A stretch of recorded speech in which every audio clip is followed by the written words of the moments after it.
自分の力とか自分の進化とか自分の知恵とか自分の在り方が問われるのは実はこのアップしてる時じゃなくてダウンしてる時なんですね。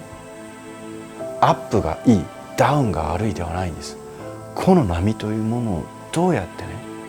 生きていくかというのが人生なわけじゃないですか。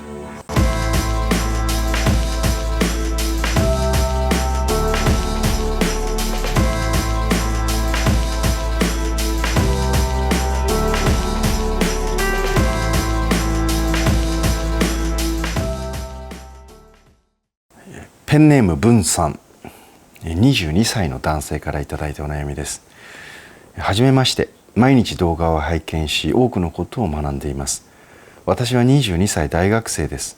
他の方の悩みを解決する動画を見ながら自分自身の悩みについて解決できるかと思い動画を最近見るようになりました。そして投稿したいと思いました。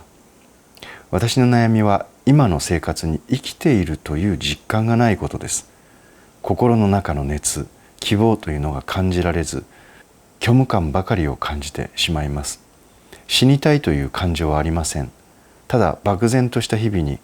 時間が経過していくのを感じる日々が何のためにあるのか分かりません。この悩みの背景について少し説明させていただきます。分かりづらい文になってしまうかもしれませんがご了承ください。私は生きてきて今まで大きな挫折や失敗はありませんでした。失敗をしてもそこまで気にするような性格ではなく、寝たらすぐ忘れるという単純な性格です。小学校、中学校、高校と特に人間関係での問題もなく、多くの友達、そして部活動の仲間と楽しく過ごしていました。小学校の頃から約10年サッカーをし、受験での失敗にも屈せず、高校までサッカーを楽しみました。一つの物事に熱中したら周りが見えなくなる性格です。大学に入りそこで初めて酒を飲むことを覚え、タバコを覚え、恋愛をし、サークルに入り、合宿に行ったり、バイトをしてお金を稼ぐことを覚えました。自分は社交的で誰とも仲良くなれ、大学生活はとても楽しいものでした。そして大学時代にはとあるインターンシップに参加し、その活動に魅力を感じ、自ら事業を広めていくスタッフ活動を約2年半行いました。そのスタッフ活動はとても楽しく、今でも振り返るととても熱中していました。その中で人間関係の問題や挫折も味わい、恋愛や大人としてのマナーなど多くのことを学びました。しかしその活動に熱中しすぎてしまい、学業がおろそかになり、大学3年頃から学校に行かなくなってしまいました。結果として今1年留年して学校に通っています。今振り返るとその活動をしていることで自分を正当化させていたこと、行く目的を見失ってしまいました。次第に学校に行かなくなり、そして行けなくなりました。また大学4年の後半の時期に恋愛で別れた彼女がおり、その彼女は同じくインターンシップのスタッフでした。同じくスタッフ活動をしていたのですが、別れ話のような形になり距離を置くようになりました。その後相手の気持ちが分からず行動だけを見てしまい、気持ちがないのだろうと思い込み、結果として私から振ってしまいました。そこからスタッフの活動にも意欲が起きず、一人で悩み、人と話すのが怖くなり、その活動を途中でやめてしまいました。そしてやめたことへの後悔と責任を全うできなかったことで、その人たちの連絡を一切絶ってしまいました。こんなことになってしまった自分への後悔をして、情けなさと後悔でいっぱいです。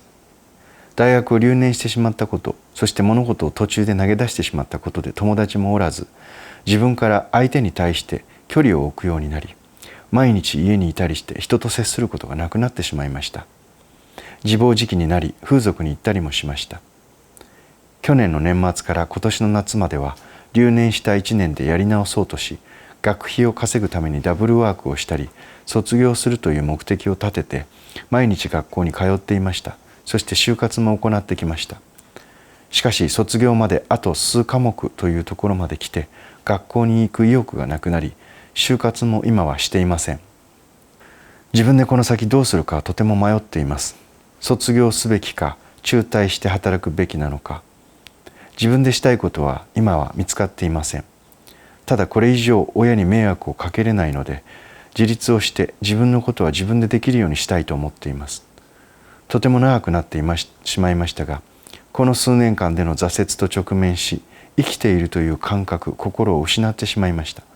何かアドバイスやこれからについて仏教の教えを話していただければ幸いです。長文で失礼します。今ここという言葉があります。今ここ。私たちは未来に生きているわけでもなく、過去に生きているわけでなく、今ここにしか生きられない。私たちは未来を何とかできるわけでもなく、過去を何とかできるわけでもなく、何か自分ができることがあるとしたら、それは今ここ。さまざまな本、さまざまな人がこの今ここに無心に生きるというようなことを言ってこられました。若い時、私はそれに対して非常に反発を覚えていました。今ここを無心に生きろと言われても、どうしても明日を見てしまう。今ここを一生懸命生きろと言われても、どうしても過去を悔やんでしまう。おそらく皆さんもそうではないでしょうか。今ここって確かにその通りだけど、そう生きられるかって言ったらなかなかそうはいかない。月日が過ぎて、私も年を重ねていくうちに、過去に一生懸命自分なりにやっていたと思っていた一生懸命さを、そこにものすごく甘さとか理解不足とか見えなかったことというのがたくさんあったことに気づきました。結果としてどうしようもない時に今ここを必死で生きることによって、過去に自分が思っていた思いというものが誤りであったと気づいたり、その経験値が自分に何かアドバイスをしてくださった先人たちの言葉を超えていったり、さまざまなことを体験してきました。その中で今言えることは、今ここという言葉はその通りなんです。真実なんです。けれども、その前にこんな言葉を足した方がより今ここが明確になるということ。その今ここに足す言葉は何か。自分のより良い未来を見据えたときに、さて今ここに何をしなければいけないのか、今ここをどう過ごすのか。さて文ちゃんの問題は何かというと、この大学の3年生4年生におそらく多くの人が抱えるであろうジレンマ、自分に対してのジレンマとか葛藤、この葛藤の中でこの葛藤を生き抜く哲学を持っていないということ、これはみんな持ってないんです。ちょうど文ちゃんぐらいの時期というのは、高校でもサッカーを通じてとかいろんな活動を通じて積極的にいろんなことをやってきた。そして大学でも大学以外にいろいろね活動に関わって積極的に物事に取り組んできた、非常にポジティブで非常にエネルギッシュで非常に若さあふれる文ちゃん。でもこれはある意味では成長過程の仲間との群れによって、群れの中で切磋琢磨してお互いに刺激をもらいながら生きていくという、とても楽しき時期なんです。でもいずれはその群れから離れ、自分一人で勝負をしなければいけない時が来る。それがこの大学3年生4年生就職期が迫ってくるに従って起きてくるところの一つの子供から大人への階段というものを、学生から社会に出ていくという時の漠然とした葛藤であったりします。さて大学という場所は、私は必ずしも行かなければいけないというところではないと思います。もし文ちゃんが修行と言われるね、弁護士さんとか医師とか、あるいは学校の先生とか、大学を出ておいた方が有利、逆に大学を出ておかないといけないという仕事に将来就くつもりがあるのであれば、大学は出た方がいいと思います。けれどもそうでないんであれば、必ずしも大学に、を出ていなければいけないということはないでしょう。もし文ちゃんにやりたいことがあるのであれば、どうしてもこの活動をやってみたいということがあって、もうニッチもサッチもいかんというぐらいそのことが頭から離れず、またそこには今の大学生活よりも非常に困難が伴うということがあっても、それに対してがっつり取り組んでいくという意識が強くあるというのであれば、また人からどう言われようが、親からどう言われようが、短歌切って俺はやってやるぞというつもりでそこを出ていきたいという思いがあるのであれば、大学を辞めてもいいと思います。けれどももう4年生になってますね。それでその残りの期間、他に特にやりたいこともないというのであれば、大学を出ておくというのも一つかもしれません。それはなぜかというと、学生時代の一番の優位性っていうのは何かって言ったら、時間があるということなんです。社会に出て働ければ自分の時間なんてなくなっていきますよね。本当にやりたいことがあって自分で起業するんだったらそれはそれでいい。けれども学校というのは研究の場所なんですよ。もちろん単位を取っていかなきゃいけないけれども、自分についての研究とか、何かテーマを持って勉強したいことの研究とか、そういうことをする時間を堂々と持てるのが大学という場所なんです。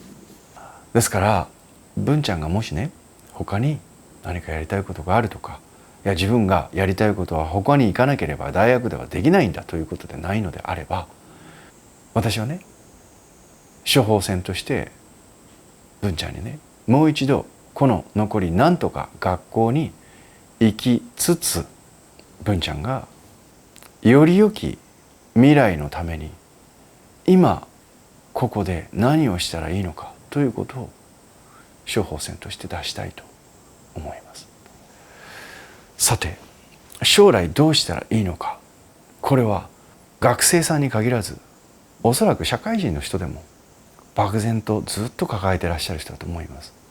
自分が天職とも言えるような仕事を見つけてね、そこに打ち込んでいる。そのような人でもない限り、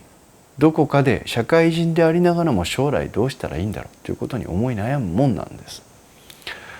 私もそうでした。ただそれを思い悩んでいるという、これも人生の中でとても大事な時間なんですけれども、大事な時間というか、これを削ることはできない時間なんです。必須科目なんですよ。必ずね、全ての物事に 100% 自分がやりがいを持って楽しくて自分が好きということだけではないんです。全ての物事は。それは世の中の法則です。例えばね、自分が好きなミュージシャンのアルバムを買ってみてください。そのアルバムの中で全部の曲が好きっていうのはあるかもしれないけど稀ですよね。おそらく自分が大好きなアーティストのミュージシャンのアルバムを買っても、その全曲の中の本当に自分が聴きたいと思っている好きな曲って1曲とか2曲だったりするじゃないですか。で残りは何って言ったらそうなんです。例えば本読むじゃないですか。ね、本を読んで、それは1章から何章まであるとか、あるいは小話がいっぱいある。ね、でその中で全部が100点満点で全部がいい話っていうのはないんです。この話は面白かった。この話は。何でもそうですよね。自分が好きなコメディアンとかね、お笑い芸人さんのいろいろなネタがあるじゃないですか。ね、過去のいろんなお話があったりします。どんなに天才的な長いこと残っている芸人さんの話であっても全部が面白かったってことはないんです。そう、必ずね、全てのもの、これ人生もそうだし、全ての物事に 100% 全てが楽しかった、全てが面白かったってことはないんです。時代を見てください。今地球が誕生してから今私たちが生きているこの時代までにさまざまな時代がある。日本の歴史見たって戦国時代もあれば貴族の時代もあればいろいろあるわけですね。これもそう。どの時代も全て平和で豊かで人々が仲良く暮らしていたという時代ではないわけです。そういう時期もあれば、ずっと戦争ばっかりで民が苦しんでいたという時期もあれば、もう病気が流行して、あるいは飢饉があってバタバタと人が倒れていったという時期があるんです。人間の人生を考えてみた時もそうなんです。必ず楽しかったという時期もあれば、そうでないという時期もある。世の中の全てがそういう波を作って進んでいるんです。株のチャートとかね、為替のチャートって見たことありますか？ガーって上げる時もあれば、必ずその後上げたら下げるんですよ。下げた後は必ず上げます。上げた後は下げる。ずっと延々と下がり続けるということはない。どん底まで行ったら少しは跳ね返りますよ。世の中はとにかくこのアップダウンアップダウンという波を繰り返しながら、時々激しくアップする、時々激しく下がるけれども、およそこの平均値に収束しながら物事が動いていっている。文ちゃんの人生を考えてみたときに、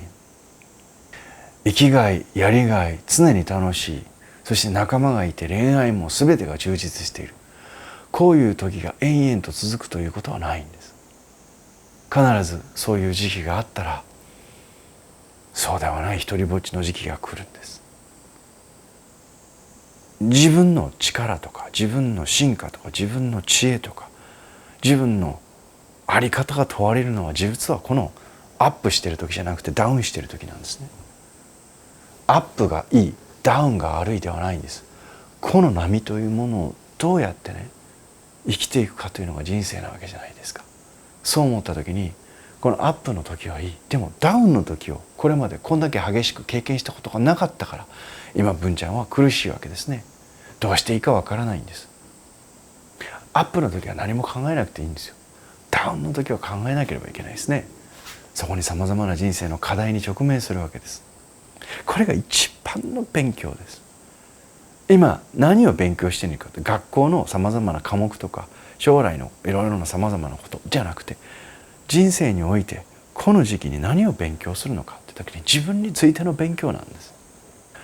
さて、私は今ここということに、自分のより良い将来に向かって今ここをどう生きるか、そのような言葉を足してみたらどうですかという話を冒頭に提案させていただきました。さて、文ちゃんも私にね質問をくださるということは、自分がねもうこれで死んでしまいたいというわけではない、自分の人生をこれで投げてしまったわけではない、何とかしたいんだけれども、自分の中に熱きものが、以前あった熱きものが何かこう生きがいみたいなものとかやりがいみたいなものが感じられないということが苦しい。これが文ちゃんの今の問題なわけですね。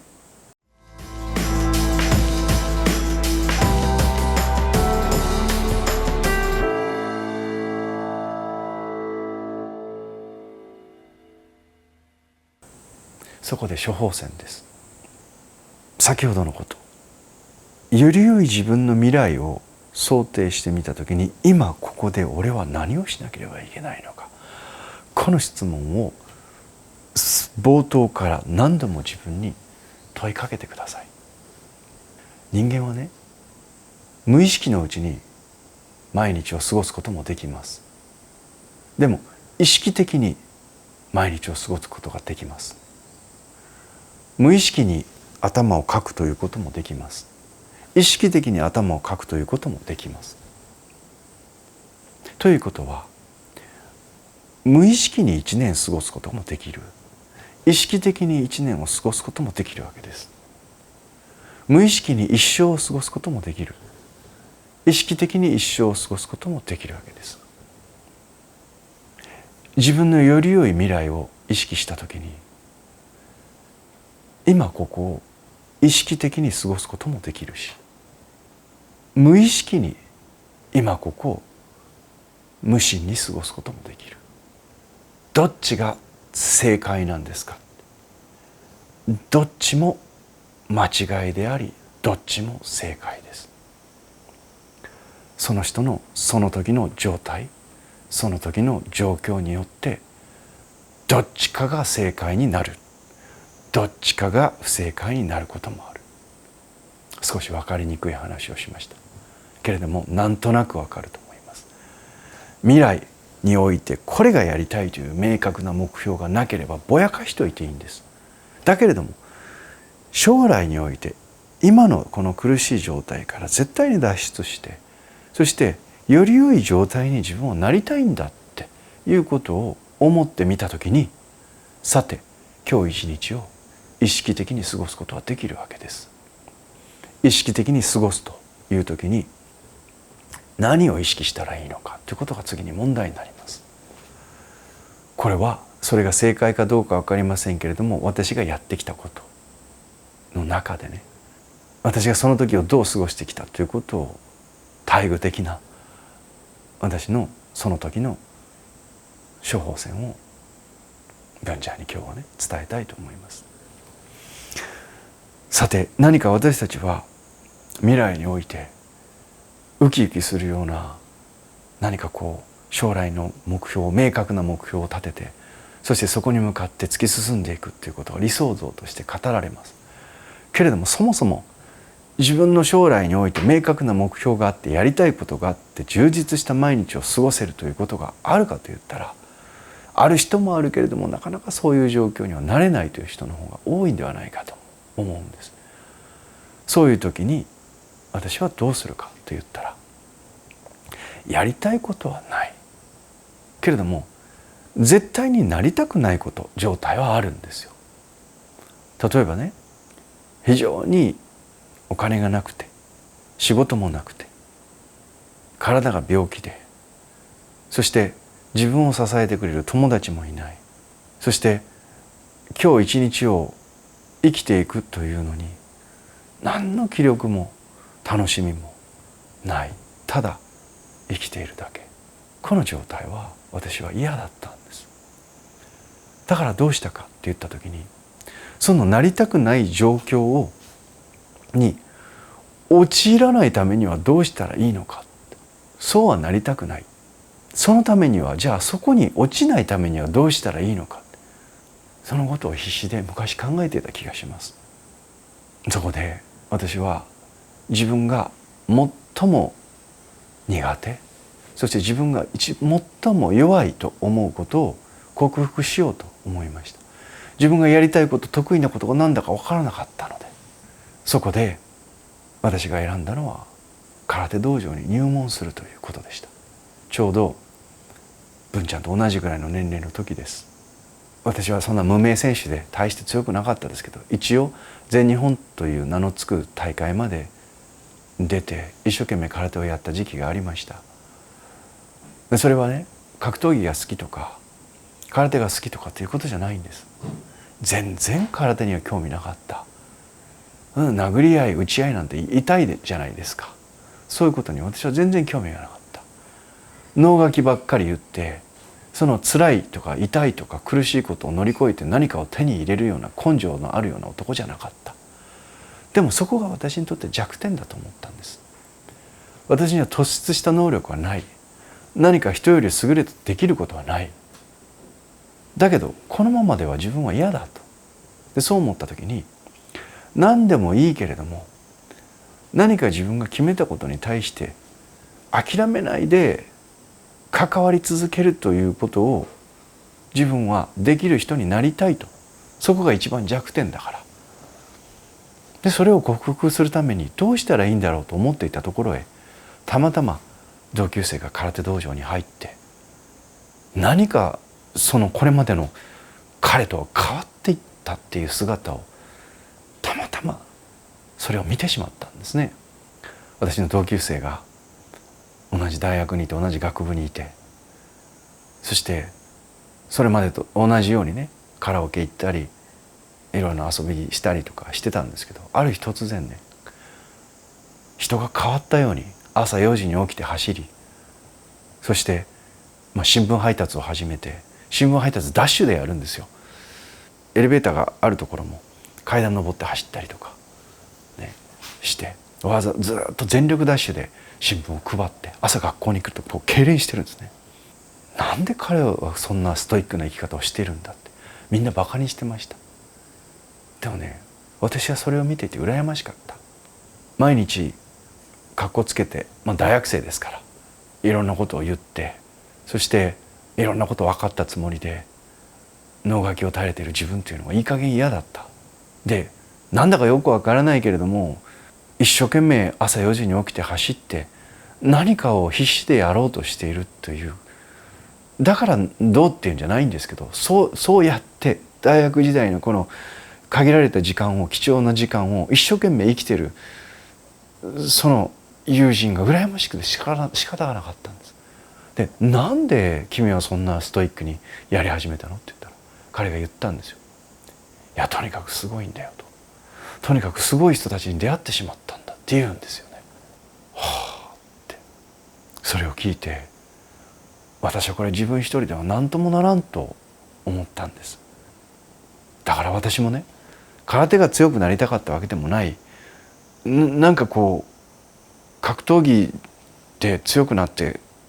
何かが得られるのかって言ったら、別にそんなことも何も考えてない。でもとにかくすごい人がいるんだよっていう、そのすごい人に会ってみたかった。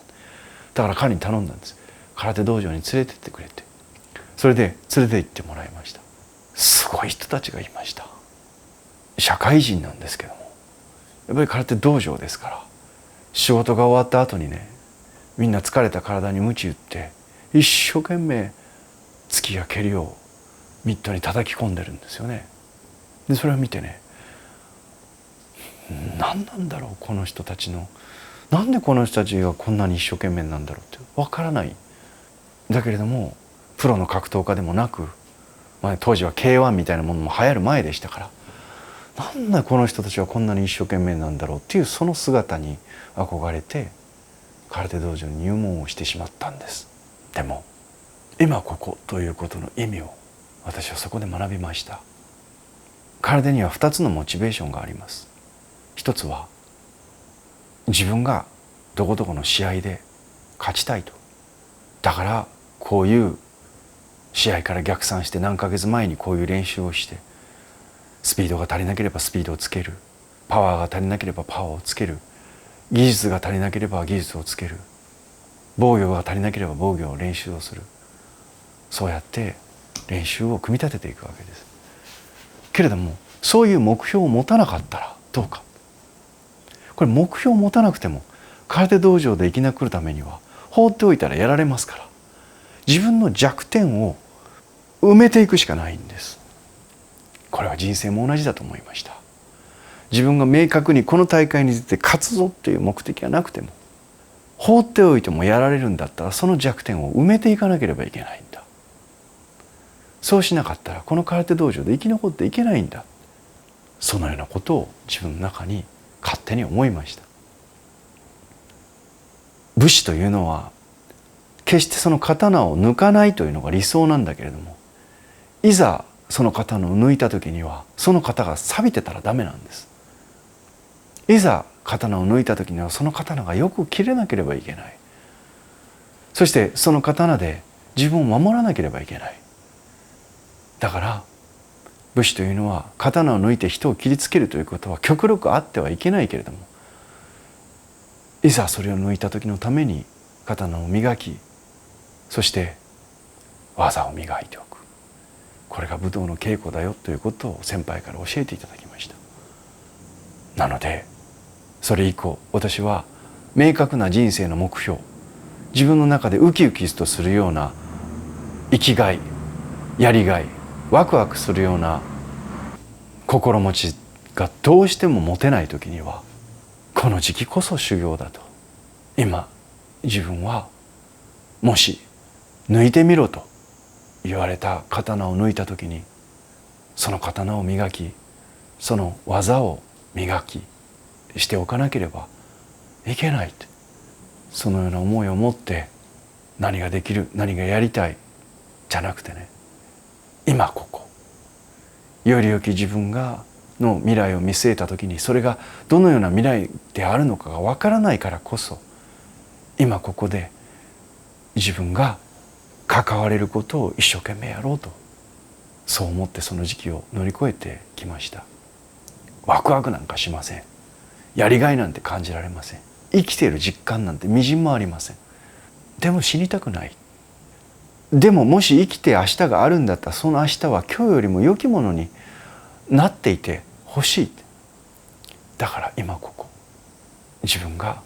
手につかめるものがあったら、その手につかめるものを自分なりに一生懸命やりました。それが将来どんな意味をもたらすか、そんなことはわからないけれども、いつか自分が掴んだこの点と点と点が線になり円になっていく、形になっていく、そのことを信じて有り余る学生時代の時間をつなぎ合わせて生きていったように思います。でも結果として学生時代にそうしてね、面白おかしくしていた時期もある。でも苦しかったその時期、恋愛も私も経験しました。失恋も経験しました。